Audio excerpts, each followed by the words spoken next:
अपने आत्मा पवित्र हिंदू धर्म के धर्म गुरु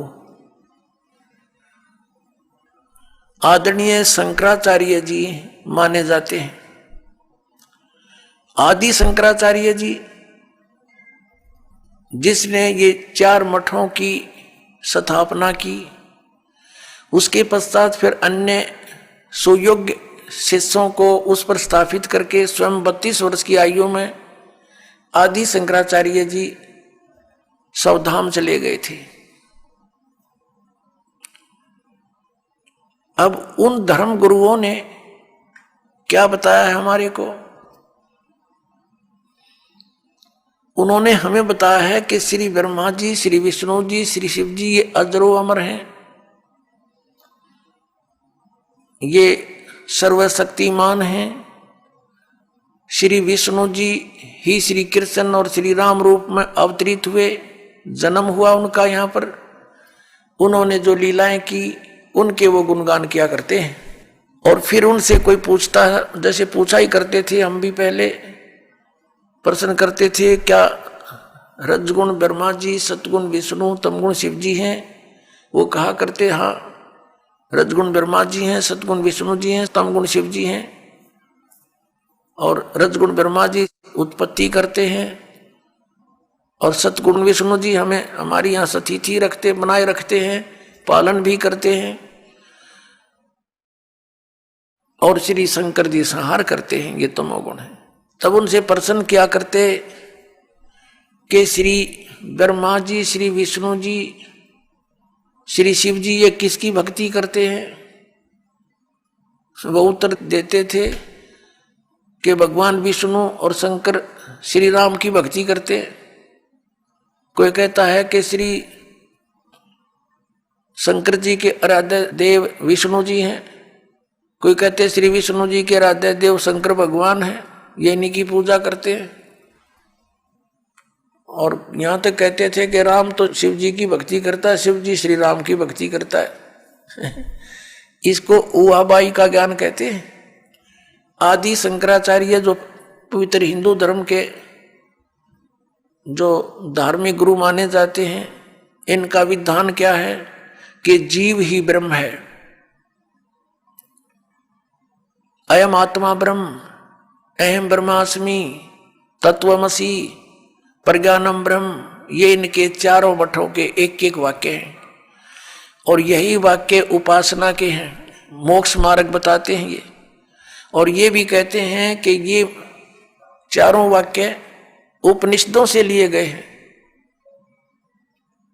और फिर इनसे प्रश्न किया करते थे कि क्या वेदों वाला ज्ञान ही श्रीमद् भगवत गीता में है? संक्षेप में हाँ, ये स्वयं ही बताते थे कि 4 वेदों ऋग्वेद, यजुर्वेद, सामवेद, अथर्ववेद का संक्षेप में ज्ञान है श्रीमद् भगवत गीता, जो भगवान श्री कृष्ण ने बोला, इनका कहना था। और फिर इनसे प्रश्न किया करते थे कि श्री मद् भगवत गीता के अंदर जो वर्णित विधि है, हमें मोक्ष मार्ग बताइए। तो ये क्या बताया करते? गीता जी का पाठ करो नित्य, मोक्ष मार्ग बताते हैं। ये गीता जी का पाठ करो नित्य, 1 अध्याय जितना भी कर सकते हो, तुम्हारा मोक्ष हो जाएगा। फिर क्या कहा करते थे? हरे राम हरे कृष्ण, हरे राम राम राम हरे हरे, ये मंत्र जाप करो। इन्होंने कैसा विभाजन कर रखा है कि ओम नाम का जाप तो सन्यासी करते हैं, और अन्य के लिए अन्य नमः शिवाय, ओम नमः शिवाय, किसी के लिए हरे राम राम राम हरे हरे, कृष्ण कृष्ण हरे हरे, ये मोक्ष कर देगा। पुण्यात्माओं, एक तरफ तो इन शंकराचार्यों जी का मानना है कि जीव ही ब्रह्म है, और दूसरी तरफ ये कहते हैं श्री कृष्ण भगवान स्वयं, कृष्ण श्री कृष्ण भगवान है स्वयं, श्री राम भगवान स्वयं। और फिर उदाहरण देते हैं कि एक समय, जिस समय द्रौपदी का चीरहरण हो रहा था, तो भगवान ने द्वारका से दौड़कर आकर उसकी लाज रखी। फिर उदाहरण देते हैं कि जैसे एक बार गज और ग्रहा यानी मगरमच्छ लड़ रहे थे। गज ने भगवान को पुकारा, भगवान नंगे पैरों दौड़ के आया, उसकी रक्षा की।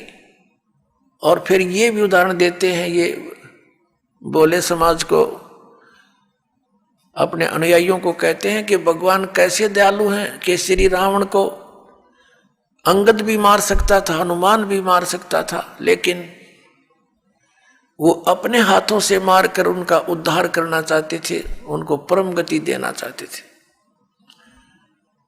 ऐसे ही कंस को भी अपने हाथों से मारकर उसको परम गति दी, क्योंकि भगवान के हाथों से मरने से परम गति हो जाती है। पुण्यात्माओं, ये कोई बात हो इनकी? ये कोई ज्ञान है? कोई आधार है इनके ज्ञान का? एक तरफ तो कह रहे हैं जीव ही ब्रह्म है, तुम स्वयं ही परमात्मा है। जैसे एक उदाहरण देते हैं, ये इनके इतिहास को दास ने पढ़ा, इनके सदग्रंथों को देखा, उदाहरण दे रखा है कि एक व्यक्ति, एक शिष्य गया गुरुजी के पास कि मैं किस देव की, किस भगवान की उपासना करूं, मुझे उसका ज्ञान कराइए। तो गुरुदेव ने बताया कि तू खुद ही भगवान है, तू ही परमात्मा है, तू अज्ञानता से अपने आप को जीव समझ रहा है, बस वो भगवान बन गया, उसको ज्ञान हो गया शिष्य को। वाह भाई वाह, कितना सिंपल, कितना साधारण से ज्ञान हो गया। और फिर ये मंत्र जाप करते, हरे राम राम राम कृष्ण कृष्ण हरे हरे। फिर ये किस लिए? जब तुम ही जीव ही परमात्मा है, फिर ये किस लिए कर रहे हो? ये कीर्तन किसका कर रहे हो? भगवान का। भगवान तुम राम को भी मानो, श्री कृष्ण को भी भगवान मानो, और विष्णु जी भी भगवान, शंकर भी भगवान, नारायण भी भगवान थारे। और फिर नो के जीव ब्रह्म, और ब्रह्म को कहते हो तो सर्वव्यापक है, निराकार है, यानी आत्मा को कहते हैं कि ये आत्मा ही सर्वव्यापक है और परमात्मा कोई नहीं, जीव ही ब्रह्म है। फिर नो कहें कि उसका गज की रक्षा के लिए, हाथी की रक्षा के लिए भगवान दौड़े दौड़े आए। देख, सिर पैर नहीं इनके ज्ञान का। ये तो ऐसी कथा है इनकी जैसे एक दादी माँ अपने पोत्र पोत्रियों को शाम के समय सुलाते समय कथा सुनाया करती। एक बुढ़िया कथा सुना रही थी, बच्चे सो नहीं रहे थे रात्रि के समय। कह रही थी, बेटा एक मकान पर एक भूतनी बैठी थी, प्रेतनी, लंबे लंबे दांत थे, मोटी मोटी आंखें थी और पीछे से पैर मुड़े हुए थे, उसके घुटनों से पीछे ऐसे बैठी थी, उसके पैर काम नहीं करते, मुड़े हुए थे। और जो बच्चे रात्रि के समय देर तक जागते हैं ना, उनको उठाकर दौड़ जाती है। अब बच्चे कहने लगे, दादी माँ जिसके पैर मुड़े हुए हों वो दौड़ेगी कैसे? तो बुढ़िया कहती है, सो जा हाउ आ जाएगा। अब बच्चे पूछते हैं, वो हाउ कैसा होता है? कि तुम ही तो हाउ हो, सर दर्द कर रखा, पड़ जाओ। इनका तो यू ज्ञान है इन शंकराचार्यों का। और कितने देश को